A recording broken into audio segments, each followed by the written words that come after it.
How to fit our VW Transporter door handle covers. We stock door handle covers for the T5 to T6.1 available in gloss black and carbon fibre effect. Firstly, please ensure that your door handle and the surrounding area is clean and free of any contaminants. Remove the backing from the 3M tape on the cover that you are fitting first. Stick the cover into place and apply pressure until the adhesive is bonded to the door handle.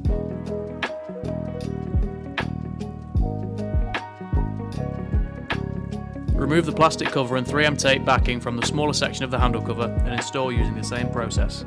Again, apply pressure until the cover is adhered to your door handle. Repeat the process on the rest of your door handles. Refresh your Transporter's door handles with ease. Shop door handle covers on our website now at vwtransporters.co.uk.